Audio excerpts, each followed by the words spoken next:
Now, BBC Coventry watchers learned of a new bid to buy Coventry City, and the man behind it is Dale Evans, who's on the line now. Hi, Dale. Hello. Can you tell us a bit more, then? You're hoping that you might be able to buy the football club. What's the situation as far as you see it at the moment? OK, well, the initial principles of buying into the football club itself have gone fairly well so far with the initial talks I've had with Mark Hornby. The reasoning behind the football, or the bid for the football club itself, is I've been a long-time Coventry City fan myself. I've come into some wealth recently, and I decided that it's about time that something changed. So the initial contract, or the talks that I've had with Mark Hornby himself, have gone very, very well. I've got my wealth manager who's in contact with Mark Hornby directly himself as well from lunchtime today. We've spoken about what the initial costs are going to be within the club to purchase outright. I've looked at what, I can't really talk about the figures and so forth because obviously confidentiality within this, but we have enough money to buy the football club outright. The only stumbling block we've got at the moment is getting hold of ACL effectively to where Coventry are going to be playing the football next season. When you say you got enough money to buy the club outright, is that you feel you got enough money to buy what the club's worth, or do you feel you got enough money to persuade the owners, who up to now have been pretty reluctant to part with the club, to persuade an offer them? that's been put forward to Tim Fisher.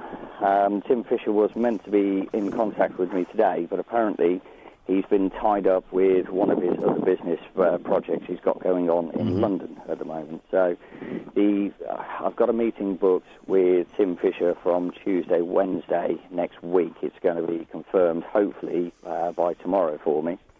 And then we can look at buying the club outright and consolidating what existing debt is within the club as well. Because the issue up to now has been, and Tim Fisher said this on this programme, is that because the club acknowledged that they don't have a great deal in terms of tangible assets, they don't think the club is worth very much, which means they don't want to sell it because they don't want to sell it at a time when it wouldn't attract a very significant bid. Is that a bridge that you feel you can cross then? We've already had discussions about what CSU would like for figures within the club itself, how much they're willing to sell for, and we've more than matched that already. Okay.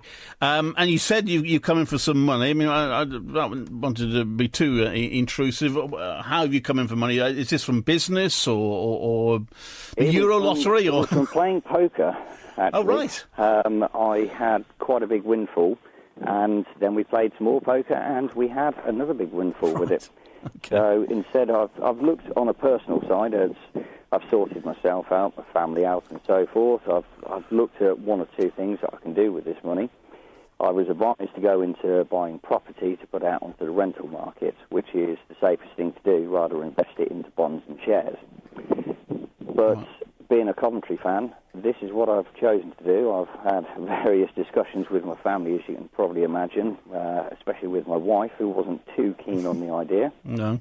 But it's something I've wanted to do, and I feel that this is a position now where I can take this football club forward with the money and the assets. It's not just buying the club outright, it's actually being able to pump money into the club to bring it forward as well. So, you look for, tell us a bit about your own background, Dale. Are you a businessman? Are you local to Coventry? I was born in Nuneaton, right. But I've lived over in Norfolk, near Norwich. I think it's about 16 years we've been over this way for. I try to get up for Coventry as much as possible. It's quite difficult with the work that I was in before. I set a business up in Rayleigh in Essex, selling Humber trailers. And then when I came into this money, I departed from that and decided to go on my own way. Okay, and are you sort of a professional poker player, or was that a bit of a one-off? Or... It was a bit of a one-off, actually. It was a $10 million payout to start with on one game. It was $1 million buy-in, and winner takes all. Okay. So it was a big gamble to get to where I got, but we more than doubled it, to say the least, anyway. So there is this is what I've had to go through and prove my funding to Mark Hornby. I've submitted my financials. My wealth manager through Barclays Bank has already been in touch, as I say, to verify funding and so forth with the club to say that it is real, it is genuine. I have seen a lot of stuff on Facebook already today, especially within the last sort of hour and a half, of people being very dubious, very sceptical about the whole thing. And you could understand that, because you're not the first potential buyer to merge. No.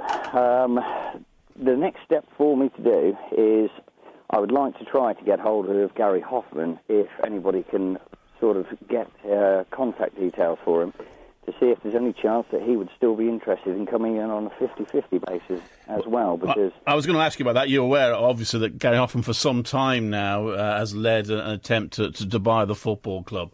Yes, there wasn't enough of an initial bid for the club for Sisu to want to sell.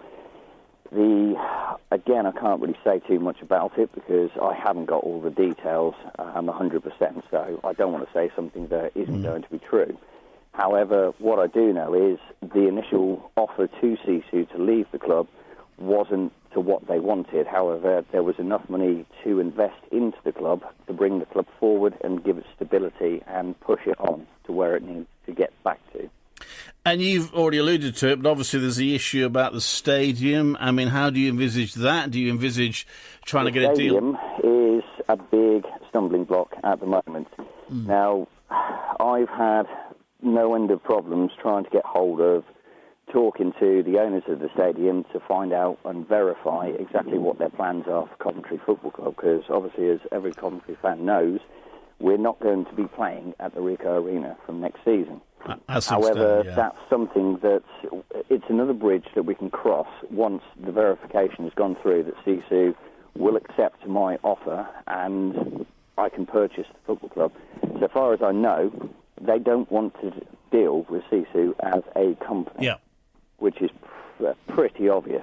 And funnily enough, Coventry Rugby Club have said the same thing. So they talk about the Butts Park Arena, the big stumbling block there is Coventry Rugby Club have said that they don't want to deal with what they see as a poison brand in Sisu. Oh, they have stripped out the football club. They have turned it into something of a joke, of a club, which is, it's embarrassing for every Coventry fan out there, and every Coventry fan that has been through this, and everybody who loves this football club has seen it turn into something that we just...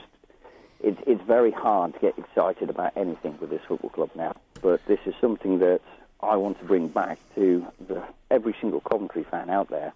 As I say, this isn't... I'm not looking to make money within this. I know that sounds pretty sceptical and pretty silly as well, but being a genuine football fan, I have now an opportunity to be able to give every single Coventry fan something I think they deserve. Going back to the ground, just briefly... There is an opportunity. I've got to speak to John Sharp at some point early next week. Coventry Rugby Club, to have a chat about redeveloping the Butts Park Arena up to a standard where Coventry City Football Club could then play potentially their football there. Everybody knows it's not big enough at the moment.